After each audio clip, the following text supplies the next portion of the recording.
Hello students, आप सभी का स्वागत करता हूं अपने इस यूट्यूब चैनल एसएस एजुकेशन के लाइव क्लास में। दोस्तों, आज हमारा लाइव सेशन जो है टेस्ट होने वाला है। तो सबसे पहले मैं आपको बता दूं कि हमारा टेस्ट का सिलेबस क्या है। तो हम लोग आज टेस्ट में साइंस को देखने वाले हैं। जहां तक हमने पढ़ाई की थी, साइंस में पहला चैप्टर और फिजिक्स में पहला चैप्टर और दूसरा चैप्टर और केमिस्ट्री के पहले चैप्टर को। उसके बाद हम लोग सोशल साइंस में पढ़ाई कर चुके थे।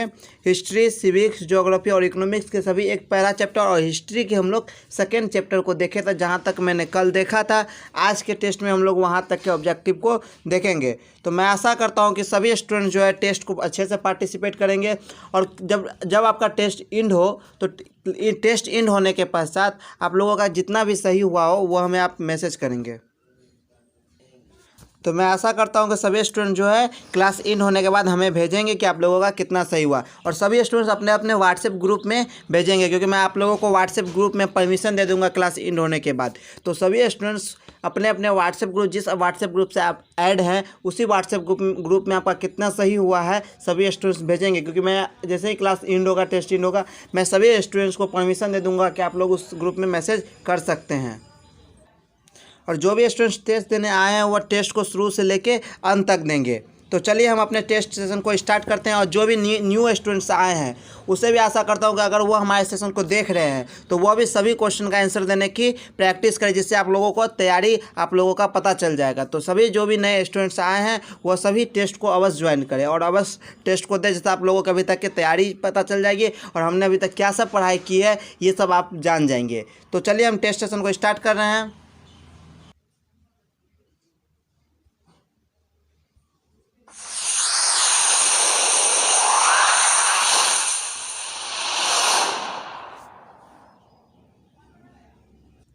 तो पहले हम लोग साइंस को देखने वाले हैं। ये दोस्तों हम लोग का टेस्ट थर्ड है।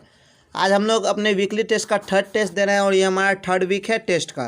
तो हम लोग पहले साइंस के क्वेश्चन को देखते हैं। और साइंस से आप लोगों को, जहाँ तक मैंने पढ़ाई की है वहाँ से आप लोगों को किस टाइप का ऑब्जेक्टिव पूछ सकते हैं, जो मैंने आप लोगों को पहले क्लास में पढ़ा चुका हूँ। और जो नए स्टूडेंट्स आए हैं उसने नहीं पढ़ाया, लेकिन वो लोग देख के समझ सकते हैं। तो चलिए हम अपने पहले क्वेश्चन को देखते हैं। तो हमारा पहला क्वेश्चन है, रासायनिक अभिक्रिया में अवक्षेप की बनने की जानकारी के लिए डैश चिन्ह का प्रयोग करते हैं। आप सभी को क्वेश्चन का आंसर देने के लिए 5 सेकंड का टाइम दिया जाएगा। सभी स्टूडेंट्स 5 सेकंड के अंदर में अपने चैट बॉक्स में, लाइव चैट में अपने अपने आंसर को कमेंट करेंगे कि आपका कौन सा आंसर सही है। आप A1 का A, 2 का A करके आंसर देंगे। आज मैं किसी भी स्टूडेंट्स का कोई भी नाम नहीं बोलूँगा, सिर्फ आप लोग वहाँ आंसर दें। मैं आप लोगों का आंसर देख रहा हूँ, तो आप लोग आंसर देते जाए, मैं आप लोगों का आंसर देखता हूँ। क्लास इन होने के बाद सभी स्टूडेंट जो है अपने अपने आंसर को, कि आप लोगों का कितना सही हुआ है, और आप लोग अगर कॉपी में लिख रहे हैं तो कॉपी में अपने नाम के साथ उसे हमारे व्हाट्सएप ग्रुप में आप लोग सेंड करेंगे, जिससे हमें पता चलेगा हमारे रेगुलर स्टूडेंट्स कितने हैं और कितने स्टूडेंट्स हमारे रेगुलर क्लास को कर रहे हैं और अटेंड कर रहे हैं। तो आप लोग इसका आंसर जल्दी से दीजिए कि रासायनिक समीकरण अभिक्रिया में अवक्षेप बनने की जानकारी के लिए हम डैश चिन्ह का प्रयोग करते हैं। तो इसका सही आंसर क्या होगा सभी लोग आंसर दे रहे हैं, मैं देख पा रहा हूँ कि सभी स्टूडेंट्स आंसर दे रहे हैं। तो इसका सही आंसर जो होगा वो है बी नंबर। क्या होगा दोस्तों? B number. बी नंबर नहीं, ए नंबर। क्या होगा इसका आंसर? ए नंबर। रासायनिक समीकरण में गैस बनने की जानकारी के हम लोग तीर चिन्ह के नीचे का उपयोग करते हैं। सॉरी दोस्तों, इसका सही आंसर होगा ए नंबर, क्योंकि हमको लगा गैस है। तो इसका सही आंसर होगा रासायनिक समीकरण अभिक्रिया में अवक्षेप बनने की जानकारी के लिए हम लोग ये नीचे वाले चिन्ह का उपयोग करते हैं। तो इसका एक का आंसर सही हो क्या होगा? ए नंबर।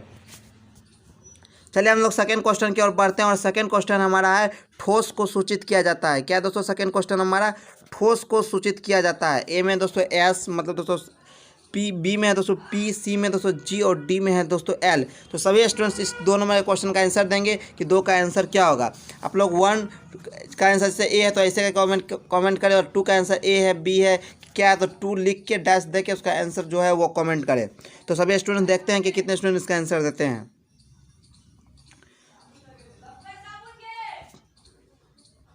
तो अब मैं इसका आंसर देता हूँ। इसका सही आंसर होगा एस। क्या होगा दोस्तों आंसर?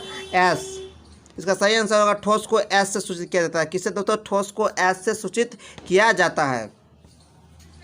चलिए हम थर्ड क्वेश्चन की ओर बढ़ते हैं और थर्ड क्वेश्चन हमारा है अवकरण अभिक्रिया में डैश का संयोग होता है। क्या है दोस्तों क्वेश्चन हमारा थर्ड, अवकरण अभिक्रिया में डैश का संयोग होता है। ये हमारा थर्ड क्वेश्चन है कि अवकरण अभिक्रिया में किसका संयोग होता है। ए में दोस्तों ऑक्सीजन, बी में दोस्तों कार्बन, सी में दोस्तों हाइड्रोजन और डी में है इनमें से कोई नहीं। तो मैं आप लोगों के आंसर का वेट करता हूँ कि इसका सही आंसर क्या होगा। जल्दी जल्दी आप लोग इस आंसर का कॉमेंट करें। मैं 5 सेकेंड आप लोगों का वेट करता हूँ।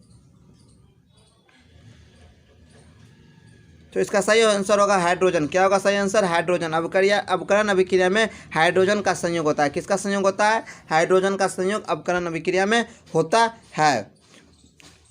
चलिए अब फोर्थ नंबर क्वेश्चन के ऊपर बढ़ते हैं। सॉरी दोस्तों, फोर्थ नंबर क्वेश्चन हमारा रिपीट हो गया है। आप इस जगह पर चेंज करके, ये जो जगह है हमारा अच्छे बनने की जानकारी, इसको दोस्तों चेंज करके यहाँ आप लिख देंगे गैस बनने की जानकारी। क्या लिखेंगे? गैस बनने की जानकारी। यहाँ आप लोग दे दीजिए गैस कि रासायनिक समीकरण जो है गैस बनने की जानकारी के लिए डैश चिन्ह का प्रयोग करते हैं। यहाँ आप लोग 4 नंबर क्वेश्चन हमारा रिपीट हो गया है, इसलिए आप लोग यहाँ गैस लिख देंगे। और रासायनिक समीकरण अभिक्रिया में गैस की जानकारी के लिए हम लोग किस चिन्ह का प्रयोग करते हैं? हमारा जो रासायनिक समीकरण जो है वो अगर गैस पास होगा तो इसके लिए इस चिन्ह को पता करने के लिए कौन गैस पास हो रहा है, मतलब कौन सा अभिक्रिया के पश्चात निकल रहा है, इस का पता करने के लिए हम किस चिन्ह का प्रयोग करते हैं। तो आप लोग जल्दी जल्दी इसका आंसर दें। तो इसका सही आंसर दोस्तों क्या होगा? तो इसका सही आंसर बी नंबर होगा। क्या होगा? B number. रासायनिक समीकरण अभिक्रिया में गैस की जानकारी के लिए हम लोग तीर चिन्ह ऊपर की तरफ यूज करते हैं। अक्षय बनने की जानकारी के लिए तीर चिन्ह नीचे की तरफ करते हैं। ये भी ऑब्जेक्टिव क्वेश्चन आपसे बार बार एग्जाम में पूछता है, तो आप लोग इस क्वेश्चन का आंसर अच्छे से याद कर लेंगे कि अक्षय बनने की जानकारी के लिए हम तीर चिन्ह का उपयोग नीचे की तरफ करते हैं और गैस बनने के लिए तीर चिन्ह का उपयोग हम लोग ऊपर की तरफ करते हैं। तो यहाँ तक में किसी भी स्टूडेंट्स को किसी भी तरह की कोई प्रॉब्लम है तो वो हमें जल्दी से लाइव चैट में बताया। अगर नहीं प्रॉब्लम है तो हम अपनी क्लास को आगे बढ़ाते हैं और हम लोग देखते हैं 5 क्वेश्चन। और टोटल नंबर ऑफ क्वेश्चन आज का टेस्ट का है वह 35। आज हम टोटल 35 नंबर ऑफ क्वेश्चन को देखने वाले हैं। तो ये हमारा 4 क्वेश्चन हुआ। अब हम लोग 5th क्वेश्चन की ओर बढ़ते हैं और 5th क्वेश्चन हमारा है, सॉरी दोस्तों ये भी कुछ टाइपिंग मिस्टेक इस बार ज़्यादा हो गया है। यहाँ आप लोग लिख देंगे अवकरण है, तो आप यहाँ लिखेंगे, यहाँ आप लोग लिखेंगे ऑक्सीजन अभिक्रिया में डैश का, यहाँ आप लिख दीजिएगा ऑक्सीजन। क्या लिखिएगा यहाँ आप लोग? ऑक्सीकरण अभिक्रिया। यहाँ आप लोग लिख दीजिए ऑक्सीकरण अभिक्रिया। ऑक्सीकरण अभिक्रिया में डैश का संयोग होता है। यहाँ आप लोग ऑक्सीकरण लिखेंगे। क्या लिखेंगे आप लोग? यहाँ ऑक्सीकरण। तो यहाँ आप लोग लिखिए ऑक्सीकरण अभिक्रिया में डैश का संयोग होता है। सॉरी दोस्तों, इस बार आप लोगों को टाइपिंग मिस्टेक कुछ ज़्यादा मिल रहा है, तो इसके बाद मैं आशा करता हूँ कि आप लोगों को कहीं भी किसी प्रकार की टाइपिंग मिस्टेक नहीं मिलेगी, क्योंकि यहाँ क्वेश्चन जो है टाइपिंग मिस्टेक के कारण रिपीट हो गया है। तो आप यहाँ इसके बाद आप लोगों को कहीं भी किसी भी तरह की प्रॉब्लम नहीं होगी, सिर्फ यहीं तक आप लोगों को प्रॉब्लम था। तो आप लोग इसका बताइए ऑक्सीकरण अभिक्रिया में डैश का संयोग होता है। तो आप लोग जल्दी जल्दी इसका आंसर बताएं, ऑक्सीकरण अभिक्रिया में किसका संयोग होता है। आप लोग 5 का जो आंसर सही है आप लोग उसका कमेंट करें। तो इसका सही आंसर होगा क्या होगा दोस्तों? ए नंबर। ऑक्सीकरण अभिक्रिया में ऑक्सीजन का संयोग होता है। यहाँ भी आपको मैं समझा दूँ, ऑक्सीकरण अभिक्रिया जो होता है उसमें ऑक्सीजन का संयोग होता है, और अवकरण जो अभिक्रिया होता है उसमें हाइड्रोजन का संयोग होता है और ऑक्सीजन का वियोग होता है। और ऑक्सीकरण अभिक्रिया में ऑक्सीजन का संयोग होता है और हाइड्रोजन का वियोग होता है। तो हम लोग 5th नंबर क्वेश्चन तक देख लिए हैं। दोस्तों हम लोग जो हैं चैप्टर वाइज ऑब्जेक्टिव का एक स्पेशल सेट बनाए हुए हैं कि इस चैप्टर से कितने ऑब्जेक्टिव बन सकते हैं, ये सब का हम लोग चैप्टर वाइज डिस्कशन कर चुके हैं। तो अगर आप लोग वह सब वीडियो को नहीं देखें जो आपके लिए इंपॉर्टेंट है, तो हमारे डिस्क्रिप्शन में लिंक दिया गया, आप वहाँ से जाकर देख सकते हैं। अब हम लोग 6 नंबर क्वेश्चन की ओर बढ़ते हैं और 6 नंबर क्वेश्चन हमारा है मानव नेत्र में किस प्रकार का लेंस पाया जाता है। हमारा 6 नंबर दोस्तों क्या है क्वेश्चन कि मानव नेत्र में किस प्रकार का लेंस पाया जाता है। ए में है उत्तल लेंस, बी में दोस्तों बेलनाकार लेंस, सी में है अवतल लेंस और डी में है इनमें से कोई नहीं। तो आप लोग इसका आंसर दें। ये हमारा फिजिक्स का सेटअप चालू हो रहा है, इससे पहले हम लोग साइंस देखेंगे, उसके बाद हम लोग सोशल साइंस की तरफ बढ़ेंगे। तो हमारा 6 नंबर क्वेश्चन का आप लोग जल्दी से आंसर दें। आप लोगों को 5 सेकेंड का टाइम दिया जाता है। तो आप लोग इस क्वेश्चन का आंसर जल्दी से दें कि मानव नेत्र में किस प्रकार का लेंस पाया जाता है। तो आप लोग इसका आंसर दे रहे हैं, मैं देख पा रहा हूँ। जल्दी से सभी स्टूडेंट्स का आंसर दें कि मैं देखता हूँ कि कितने स्टूडेंट जो इसका आंसर सही दे रहे हैं। तो इसका सही आंसर होगा बेलनाकार लेंस। क्या दोस्तों? सॉरी दोस्तों, उत्तल लेंस। क्या होगा इसका आंसर? उत्तल लेंस। यहाँ भी दोस्तों गलती होगी। मानव नेत्र में जो है उत्तल लेंस पाया जाता है। किस प्रकार का लेंस पाया जाता है? उत्तर लेंस। सिक्स का आंसर सॉरी दोस्तों सिक्स का आंसर ए नंबर होगा कि मानव नेत्र में उत्तर लेंस पाया जाता है। तो मानव नेत्र में दोस्तों कैसा लेंस पाया जाता है? उत्तर लेंस। अब करण अब के यहाँ पर ये भी मिस्टेक था। ये छठा नंबर क्वेश्चन हमारा है, मानव नेत्र में किस प्रकार का लेंस पाया जाता है? तो मानव नेत्र में उत्तर लेंस पाया जाता है। मैंने ये आप लोगों को क्लास के दौरान भी बताया था। चलिए अब हम लोग 7वें नंबर क्वेश्चन की ओर बढ़ते हैं और 7वें नंबर क्वेश्चन हमारा है, सामान्य दृष्टि के वयस्क के लिए सुस्पष्ट दर्शन की न्यूनतम दूरी क्या है? क्या है दोस्तों 7वां नंबर क्वेश्चन हमारा कि सामान्य दृष्टि के लिए वयस्क के लिए सुस्पष्ट मतलब एक जहाँ तक किसी व्यक्ति उस वस्तु को साफ सुथरा देख सके उसकी न्यूनतम दूरी मानव शरीर के लिए क्या है? तो सभी स्टूडेंट्स इस क्वेश्चन का आंसर दें और जो न्यू स्टूडेंट्स आए हैं वो स्पेशली हमारे क्लास को फोकस करें क्योंकि वो इसके लिए ये इम्पोर्टेंट सेशन है और उन लोगों को इसका जो एक प्रैक्टिस हो जाएगा ऑब्जेक्टिव का। जो स्टूडेंट्स हमारे तीनों टेस्ट को दिए होंगे, दोनों टेस्ट को, उससे ये सब क्वेश्चन के स्पेशल प्रैक्टिस हो गए होंगे और ये सब क्वेश्चन का आंसर उन लोगों को याद ही हो गया होगा। तो आप लोग अगर वीकली टेस्ट हर एक बार देते हैं और हमारे सभी टेस्ट में पार्टिसिपेट करते हैं तो आप लोगों को टेस्ट का ऑब्जेक्टिव याद करने की ज़रूरत नहीं होगी, आप लोगों को ऐसे ही ऑब्जेक्टिव याद हो जाएगा।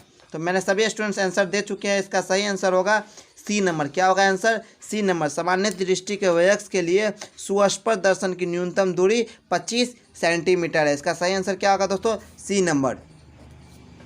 8 नंबर दोस्तों क्या है? अबिंदुकता नेत्र दोष को दूर करने के लिए डैश से बने चश्मे का प्रयोग करते हैं। क्या दोस्तों क्वेश्चन हमारा 8 नंबर? अबिंदुकता नेत्र दोष को दूर करने के लिए हम लोग डैश से बने चश्मे का उपयोग करते हैं। ए में दोस्तों उत्तल लेंस, बी में दोस्तों बेलनाकार लेंस, सी में दोस्तों अवतल लेंस और डी में है इनमें से कोई नहीं। तो सभी स्टूडेंट्स इस क्वेश्चन का आंसर दे। आप लोगों को 5 सेकंड का टाइम मिल रहा है इस क्वेश्चन का आंसर देने के लिए। तो आप लोग इसका आंसर दे। क्या होगा इसका दोस्तों आंसर? क्या होगा इसका आंसर? होगा बी नंबर बेलनाकार लेंस। क्या होगा दोस्तों? बेलनाकार लेंस। और बिंदुकता नेत्र दोष को दूर करने के लिए हम लोग बेलनाकार लेंस से बने चश्मे का उपयोग करते हैं। तो ये हमारा 8 नंबर क्वेश्चन हुआ। अब हम लोग 9 नंबर क्वेश्चन की ओर बढ़ते हैं और 9 नंबर क्वेश्चन हमारा है कि किस दोष में हम द्विफोकसी लेंस का प्रयोग करते हैं। इस क्वेश्चन का दूसरा तरीका पूछने का है कि हम किस दोष को दूर करने के लिए द्विफोकसी लेंस का प्रयोग करते हैं। ये क्वेश्चन इस टाइप से भी पूछ सकता है। तो आप लोग दोनों टाइप का प्रैक्टिस कर ले कि किस दोष में हम द्विफोकसी लेंस का प्रयोग करते हैं या किस दोष को दूर करने के लिए हम लोग द्विफोकसी लेंस का प्रयोग करते हैं। ये दोनों क्वेश्चन आपसे पूछ सकता है। ए में दोस्तों निकट दृष्टि दोष, बी में है दीर्घ दृष्टि दोष, सी में जरा दृष्टि दोष और डी में है मोतियाबिंद। तो किस दोष को दोस्तों दूर करने के लिए हम लोग द्विफोकसी लेंस का प्रयोग करते हैं? आप लोग इसका सही जल्दी जल्दी आंसर दें। सभी स्टूडेंट जितने टेस्ट को पार्टिसिपेट कर रहे हैं सभी स्टूडेंट्स इस क्वेश्चन का आंसर दें कि हम लोग किस दोष को दूर करने के लिए द्विफोकसी लेंस का प्रयोग करते हैं। तो इसका सही आंसर होगा जरा दृष्टि दोष। क्या होगा दोस्तों? 9 का सही आंसर सी नंबर होगा। जरा दृष्टि दोष को दूर करने के लिए हम लोग द्विफोकसी लेंस का प्रयोग करते हैं। तो ये हमारा 9 नंबर क्वेश्चन हुआ। अब हम लोग 10th नंबर क्वेश्चन के बढ़ते हैं और 10th नंबर क्वेश्चन हमारा है कि किसी माध्यम के अपवर्तनांक का मान होता है। क्या दोस्तों 10th नंबर क्वेश्चन हमारा किसी माध्यम के अपवर्तनांक का मान होता है। ए में दोस्तों sine I by sine R, B में है दोस्तों साइन आर बट्टे साइन आई, सी में है दोस्तों sine I into sine R और डी में है sine I plus sine R. तो किस माध्यम के अपवर्तनांक का मान हम होता है? किसी माध्यम का दोस्तों अपवर्तनांक क्या होता है? तो आप लोग इसका आंसर सही जल्दी जल्दी पता है कि इसका सही आंसर क्या होगा। आप लोगों को 5 सेकंड का टाइम मिल रहा है इस क्वेश्चन का आंसर देने के लिए। तो आप लोग इसका आंसर, मैं सभी स्टूडेंट को देख रहा हूँ कि सभी स्टूडेंट्स का आंसर सही दे रहे हैं। इसका सही आंसर होगा ए नंबर। 10th का सही आंसर होगा ए नंबर। किसी माध्यम का अपवर्तनांक होता है sine I by sine R. किसी माध्यम का अपवर्तनांक दोस्तों क्या होता है? Sine I by R. ये सब हम लोग अपने क्लास में पूरा डिस्कशन कर चुके हैं। तो यहाँ आप लोग अब आगे बढ़ते हैं और आगे बढ़ते हैं हम 11th नंबर क्वेश्चन की ओर बढ़ते हैं। हमारा 11th नंबर क्वेश्चन है 1 आर्गेस्ट्रॉन equal to dash dash dash. क्या है क्वेश्चन हमारा? 1 आर्गेस्ट्रॉन इक्वल टू क्या होता है? ए में दोस्तों तो 10 पर पावर माइनस 10, बी में है दोस्तों 10 पर पावर माइनस 20, सी में है दोस्तों 10 पर पावर माइनस 30 और डी में है दोस्तों 20 पर पावर माइनस 10। तो 1 आर्गेस्ट्रॉन इक्वल टू क्या होता है? सभी स्टूडेंट्स इस क्वेश्चन का आंसर दें। मैं चाहता हूं कि सभी स्टूडेंट्स सभी क्वेश्चन का आंसर सही सही दें क्योंकि मैंने आर्गेस्ट्रॉन आपको फिजिक्स की क्लास में पढ़ाया था और ये आपको कुछ दिन पहले ही इसका सेशन एंड हुआ है। अगर कोई स्टूडेंट नहीं देखे हैं तो हमारे प्ले में साइंस का जो प्ले है उसमें जाके इसका आंसर देख सकते हैं। तो यहाँ इसका आंसर क्या होगा? तो सभी स्टूडेंट्स मिला जुला के आंसर सही दे रहे हैं। इसका सही आंसर होगा ए नंबर। क्या होगा आंसर? सही number A number 10⁻−10। 1 R student equal to क्या होता है? 10⁻−10। उसके बाद दोस्तों हमारा 12th नंबर क्वेश्चन है, परावर्तन के कितने नियम है। क्या है दोस्तों क्वेश्चन हमारा 12th नंबर? परावर्तन के कितने नियम है। ए में दोस्तों 2, बी में दोस्तों 4, सी में दोस्तों 3 और डी में है 6। तो दोस्तों इसका आंसर दीजिए कि परावर्तन के कितने नियम होते हैं। तो सभी स्टूडेंट्स से मैं आशा करता हूँ कि इस क्वेश्चन का आंसर सभी स्टूडेंट्स सही से दें, क्योंकि ये क्वेश्चन आपके लिए और भी ज़्यादा इंपॉर्टेंट है। जो स्टूडेंट्स इसका आंसर सही नहीं दे सकते तो उसका मैं समझूंगा कि उसकी तैयारी अभी अच्छी नहीं चल रही है। तो आप लोग इसका आंसर दें क्या होगा? तो इसका सही आंसर होगा ए नंबर 2। परावर्तन के कितने नियम है? परावर्तन के 2 नियम है। कितने नियम है दोस्तों परावर्तन के? तो परावर्तन के 2 नियम है। चलिए हम 30 नंबर क्वेश्चन की ओर बढ़ते हैं और 30 नंबर क्वेश्चन हमारा है, अवतल लेंस कैसा प्रतिबिंब बनाता है। 30 नंबर भी क्वेश्चन आपके लिए इंपॉर्टेंट है कि अवतल लेंस कैसा प्रतिबिंब बनाता है। तो इसका दोस्तों आंसर क्या होगा? छोटा। अवतल लेंस दोस्तों कैसा प्रतिबिंब बनाता है? तो अवतल लेंस दोस्तों छोटा प्रतिबिंब बनाता है। 13 का सही आंसर होगा ए नंबर। तो आप लोग सभी क्वेश्चन का आंसर सही सही देते जाए। अवतल लेंस छोटा प्रतिबिंब बनाता है, उत्तल लेंस जो है थोड़ा मोटा प्रतिबिंब बनाता है। उसके बाद दोस्तों 14 नंबर क्वेश्चन और ये क्वेश्चन आपके प्रीवियस ईयर 2018 में मेरे अंदाज से पूछा गया आप लोगों के लिए। यदि f = r/2 सत्य है, केवल किसके लिए दोस्तों f = r/2 सत्य है? ए में दोस्तों उत्तल, बी में दोस्तों अवतल, सी में दोस्तों दोनों और डी में दोस्तों इनमें से कोई नहीं। तो यदि f = r/2 सत्य है केवल किसके लिए, आप लोग इसका आंसर जल्दी जल्दी दें कि इसका आंसर क्या होगा। तो दोस्तों इसका सही आंसर होगा सी नंबर। क्या होगा दोस्तों? सी नंबर। f = r/2 सत्य है दोनों के लिए। उत्तल दर्पण के लिए भी सत्य है और अवतल दर्पण के लिए भी सत्य है। मैंने ये क्वेश्चन को प्रूव करके भी दिया है। आप साइंस के फिजिक्स के लेक्चर नंबर हमारा दूसरा देख सकते हैं, उसमें बताया गया है f = r/2 सत्य है किसके लिए? दोनों के लिए सत्य है। उसके बाद तो हम लोग 15 नंबर क्वेश्चन के बढ़ते हैं। 15 नंबर क्वेश्चन हमारा है कि निम्नलिखित में से कौन सा पदार्थ लेंस के लिए प्रयुक्त नहीं किया जा सकता है। क्या है दोस्तों 15 नंबर क्वेश्चन हमारा? निम्नलिखित में से कौन सा पदार्थ लेंस के लिए प्रयुक्त नहीं किया जा सकता है। ए में दोस्तों जल, बी में दोस्तों कांच, सी में दोस्तों प्लास्टिक और डी में दोस्तों मिट्टी। तो निम्नलिखित में से कौन सा पदार्थ जो है लेंस के लिए प्रयुक्त नहीं किया जाता है। सभी लोग जल्दी जल्दी इसका आंसर दें। क्या होगा? 15 का सही नंबर। ये भी आपसे प्रीवियस ईयर में पूछा गया है क्वेश्चन है। तो इसका सही आंसर होगा डी नंबर। क्या होगा आंसर सही इसका? D number. पदार्थ जो है मिट्टी जो है आपको लेंस में प्रयुक्त नहीं किया जा सकता है। उसके बाद दोस्तों 60 नंबर क्वेश्चन हमारा है कि प्रकाश की किरणें गमन करती है। क्या है दोस्तों 60 नंबर क्वेश्चन हमारा? प्रकाश की किरणें गमन करती है। ए में दोस्तों सीधी रेखा में, बी में दोस्तों टेढ़ी रेखा में, सी में दोस्तों किसी भी दिशा में और डी में इनमें से कोई नहीं। तो प्रकाश की किरणें कैसे गमन करते हैं, ये भी आपके लिए इंपॉर्टेंट क्वेश्चन है और ये भी पूछा गया है क्वेश्चन। ये तो बहुत ही वीवीआई क्वेश्चन है। तो प्रकाश की किरणें किस रेखा में गमन करती है? सभी स्टूडेंट्स का आंसर दें। तो इसका सही आंसर होगा सीधी रेखा में। प्रकाश की किरणें जो है वह सीधी रेखा में गमन करती है। चलिए अब हम 17 नंबर क्वेश्चन दोस्तों हमारा, अब हम लोग सोशल साइंस क्वेश्चन को देखने वाले हैं। किसको देखने वाले हैं दोस्तों? सोशल साइंस क्वेश्चन को अब हम आगे देखने वाले हैं। अब हम लोग सोशल साइंस क्वेश्चन की ओर बढ़ते हैं। तो आप लोगों का साइंस में कितना सही हुआ, टोटल 40 क्वेश्चन में आप लोग ये हमें बताना ना भूले। सभी स्टूडेंट जो है अपने अपने, मैं लाइव चैट व्हाट्सएप ग्रुप का जो है सेंड मैसेज का परमिशन ऑन कर देता हूँ। सभी स्टूडेंट्स वहाँ अपने प्रॉब्लम को रखेंगे। अगर आपको किसी भी तरह की कोई प्रॉब्लम है, आपका कितना सही हुआ है, सभी स्टूडेंट्स वहाँ अपना कमेंट करके बताएंगे। हमें पर्सनल मैसेज ना भेज के मैं आपका व्हाट्सएप ग्रुप में ओपन कर देता हूँ, वो जो है व्हाट्सएप ग्रुप पर मैसेज कर सकते हैं। और जो हमारे रेगुलर स्टूडेंट्स हैं, जो हमारे रेगुलर क्लास को अटेंड कर रहे हैं, वो रेगुलर स्टूडेंट्स के नाम से ग्रुप बनाया गया। आप लोग अपना अटेंडेंस उसी में भेजेंगे और उस ग्रुप में जितने भी स्टूडेंट्स हैं, सभी स्टूडेंट्स से मैं आशा करता हूँ कि सभी स्टूडेंट्स अपना अपना जो है मार्क जो है उस ग्रुप में भेजेंगे जो हमारे रेगुलर स्टूडेंट्स ग्रुप में है। तो चलिए हम सोशल साइंस के ऑब्जेक्टिव की ओर बढ़ते हैं। तो दोस्तों 17वां क्वेश्चन हमारा, क्षेत्रवाद की भावना एक कुपरिणाम है। उसका दोस्तों 17वां क्वेश्चन हमारा है, क्या है दोस्तों क्वेश्चन? क्षेत्रवाद की भावना एक कुपरिणाम है। ये दोस्तों आप लोगों का सिविक्स का क्वेश्चन है। मैंने ये सब क्वेश्चन सिविक्स की क्लास में डिस्कशन किया था।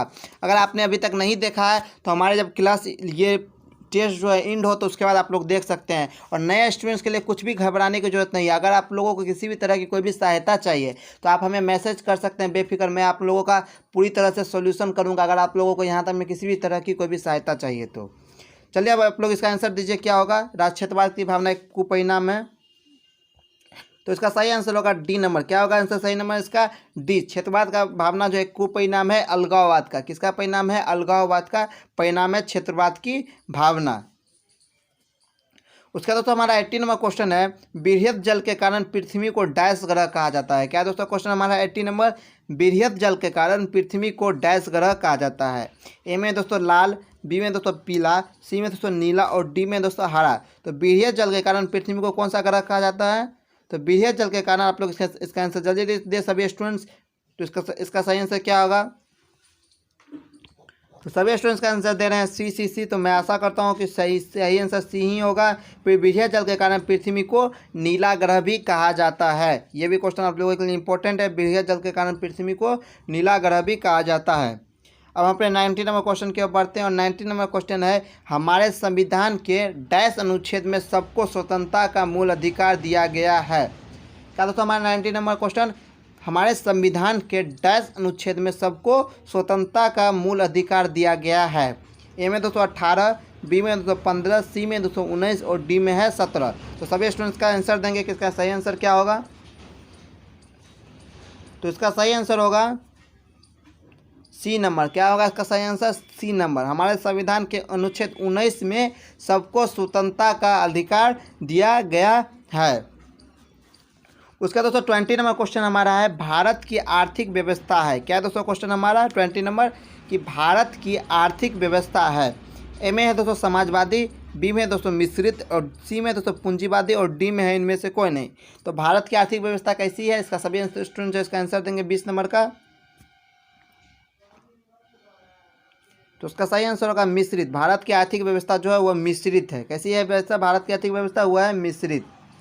चलिए हम 21 नंबर क्वेश्चन की ओर बढ़ते हैं और 21 नंबर क्वेश्चन हमारा है, निम्नलिखित में से किसे प्राथमिक क्षेत्र कहा जाता है। ये सभी क्वेश्चन आप लोगों के लिए इंपॉर्टेंट है आपके बोर्ड एग्जाम के लिए, तो आप लोग इसका आंसर देंगे। तो निम्नलिखित में से किसे प्राथमिक क्षेत्र कहा जाता है? ए में दोस्तों कृषि, बी में दोस्तों औद्योगिक क्षेत्र, सी में दोस्तों सेवा और डी में है इनमें से कोई नहीं। तो प्राथमिक क्षेत्र किसे कहा जाता है? तो सभी स्टूडेंट्स का आंसर सही दे रहा है। प्राथमिक क्षेत्र जो है वो कृषि को कहा जाता है। ए नंबर इसका सही आंसर होगा।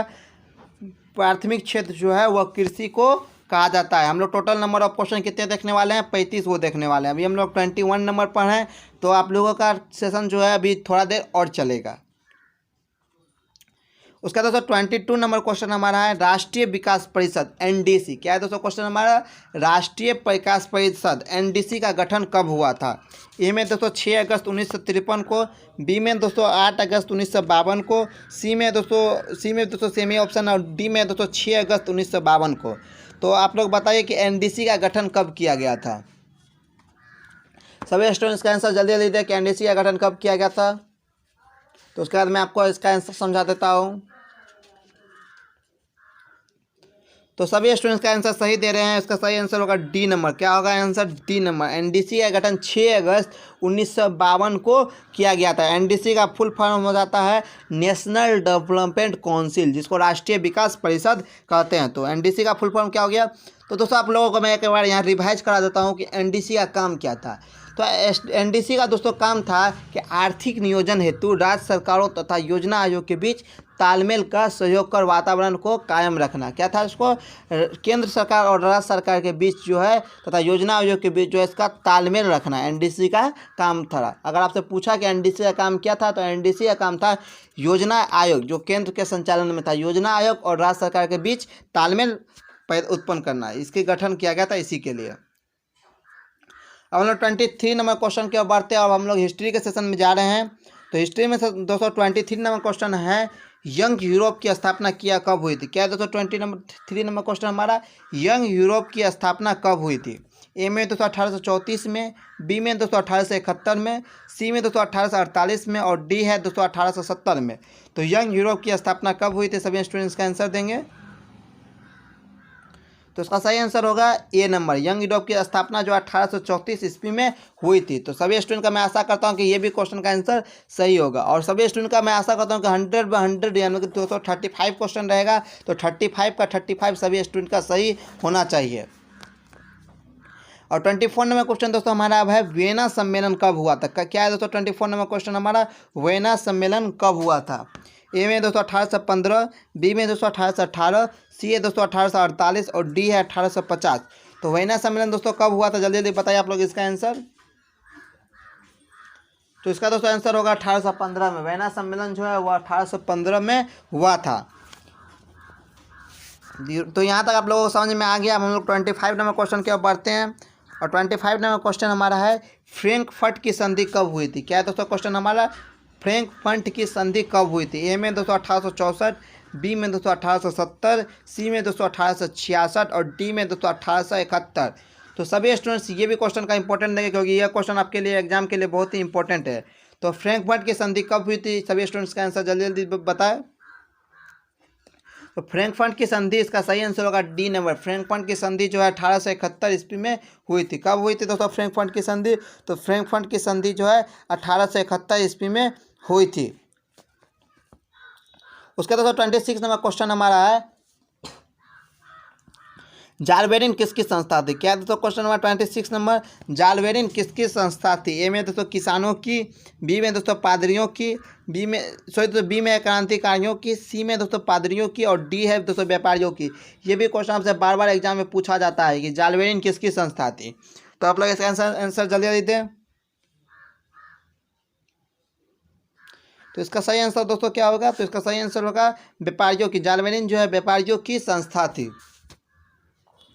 तो आप लोगों का यहाँ तक अब आंसर सही होगा। अब हम लोग 27 नंबर क्वेश्चन की ओर बढ़ते हैं और 27 नंबर क्वेश्चन हमारा है देश के बांधों को किसने भारत का मंदिर कहा था। क्या है दोस्तों 27 नंबर क्वेश्चन हमारा, देश के बांधों को किसने भारत का मंदिर कहा था। ए में दोस्तों महात्मा गांधी, बी में दोस्तों राजेंद्र प्रसाद, सी में दोस्तों विवेकानंद और डी में है पंडित नेहरू। तो दोस्तों देश के बांधों को किसने भारत का मंदिर कहा था। तो दोस्तों देश के बांधों को, इसका सही आंसर होगा डी नंबर। देश के बांधों को पंडित नेहरू ने भारत का मंदिर कहा था। तो इसका सही आंसर क्या हो गया दोस्तों, डी नंबर। अब लोग हम लोग 28 नंबर क्वेश्चन की ओर बढ़ते हैं और 28 नंबर क्वेश्चन हमारा है चरक का संबंध डैश से है। क्या दोस्तों क्वेश्चन हमारा, चरक का संबंध डैश से है। ए में दोस्तों स्पेन, बी में दोस्तों भारत, सी में दोस्तों अमेरिका और डी में दोस्तों चीन। तो आप लोग जल्दी इसका आंसर बताइएगा, चरक का संबंध किससे है। तो चरक का संबंध दोस्तों, इसका सही आंसर होगा बी नंबर। चरक का संबंध जो है वह भारत से था, भारत से है। किससे है दोस्तों, चरक का संबंध भारत से। अब लोग हम लोग 29 नंबर क्वेश्चन की ओर बढ़ते हैं और 29 नंबर क्वेश्चन हमारा है कि कार्ल मार्क्स का जन्म कब हुआ था। ये सब जो अब हम लोग देखने वाले क्वेश्चन है ये हम लोग हिस्ट्री के सेकेंड चैप्टर से देखने वाले हैं। अब जो हम लोग आगे क्वेश्चन देखने वाले हैं वो हम लोग किससे देखने वाले हैं, हिस्ट्री के सेकेंड चैप्टर का क्वेश्चन को देखने वाले हैं। तो जो स्टूडेंट्स ये 2 दिन में अच्छे से पढ़ाई किए होंगे उसका इसके बाद का सभी क्वेश्चन सही होगा, और जो स्टूडेंट अच्छे से पढ़ाई नहीं किए होंगे उसे फिर से अच्छे से पढ़ाई करने की ज़रूरत है। तो आप लोग अब आंसर देखें और अपने को नापे कि आप लोगों का कितना सही होता है। तो कार्ल मार्क्स का जन्म कब हुआ था, आप लोग इसका आंसर जल्दी जल्दी बताएं। तो इसका सही आंसर होगा 1818 ईस्वी में। कब हुआ था दोस्तों कार्ल मार्क्स का जन्म, तो कार्ल मार्क्स का जन्म 1818 ईस्वी में हुआ था। इसका सही आंसर होगा ए नंबर। क्या होगा दोस्तों इसका सही आंसर, ए नंबर। उसका दोस्तों 30 नंबर क्वेश्चन हमारा है मार्क्स किसकी विचारधाराओं से प्रभावित था। दोस्तों क्या है दोस्तों 30 नंबर क्वेश्चन हमारा, मार्क्स किनकी विचारधाराओं से प्रभावित था। ए में दोस्तों जेनी, बी में दोस्तों खुद के, सी में दोस्तों हिंगल के और डी में है दोस्तों इनमें से कोई नहीं। मैंने ये भी क्वेश्चन आप लोगों को समझाया था और ये आपको इंपॉर्टेंट पॉइंट्स करके नोट्स करके भेजा हूँ। अगर आप लोगों के पास PDF है तो आप उसमें देख सकते हैं, मैं आपको बताया था। तो आप लोग इसका सही आंसर बताएं क्या होगा। तो सभी स्टूडेंट्स का आंसर दे रहे हैं, इसका सही आंसर होगा हिंगल। क्या होगा दोस्तों, हिंगल। मार्क्स जो है वह हिंगल के विचारधाराओं से प्रभावित था। किसके विचारधाराओं से दोस्तों मार्क्स प्रभावित था, तो मार्क्स हिंगल के विचारधाराओं से प्रभावित था।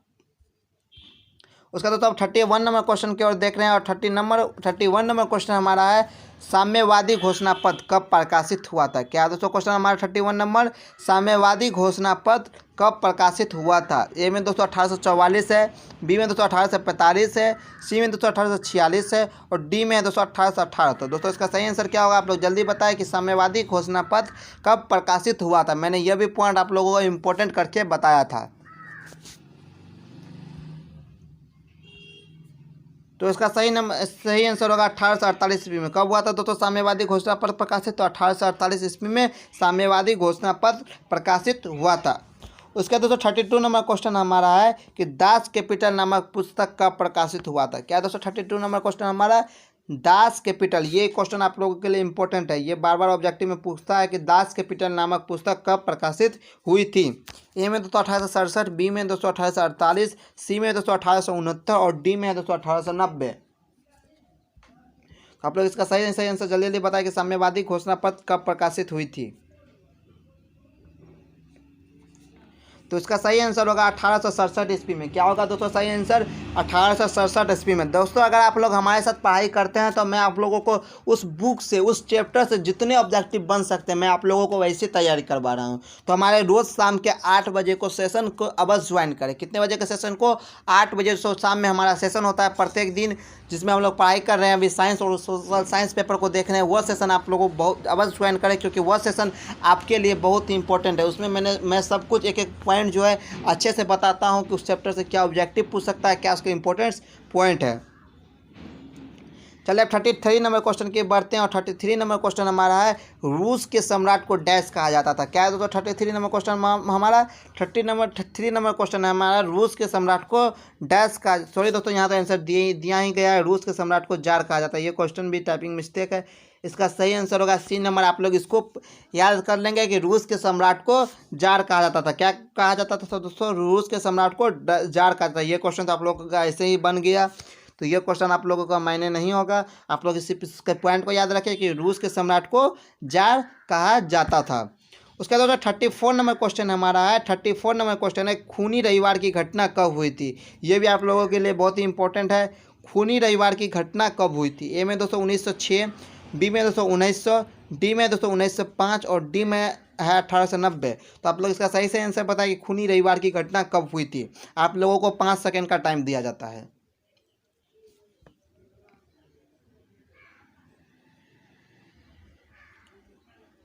तो इसका सही आंसर होगा ए नंबर। क्या होगा इसका सही आंसर? खूनी रविवार की घटना 1906 ईस्वी में हुई थी। कब हुई थी दोस्तों खूनी रविवार की घटना? तो खूनी रविवार की घटना 1906 ईस्वी में हुई थी। आप लोग इसके आंसर को बस याद कर लेंगे।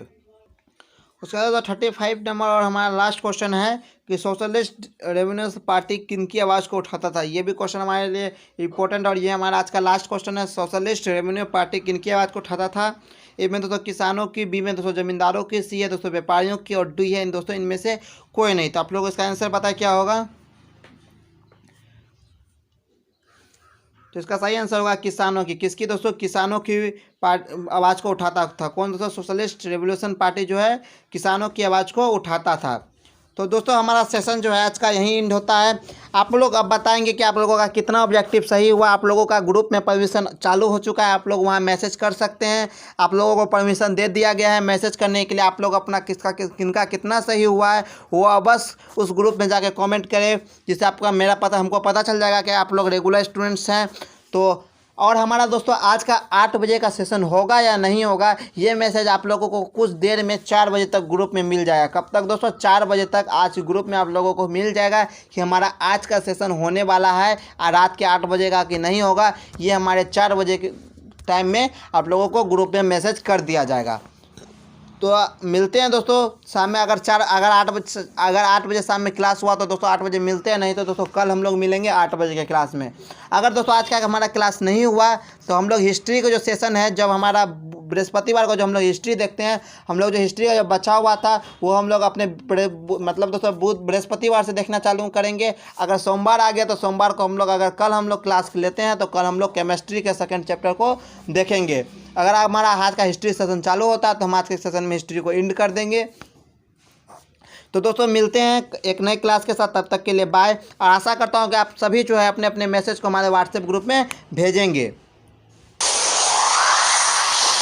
तो आप लोगों को थैंक यू दोस्तों। मिलते हैं एक नई क्लास के साथ, तब तक के लिए बाय।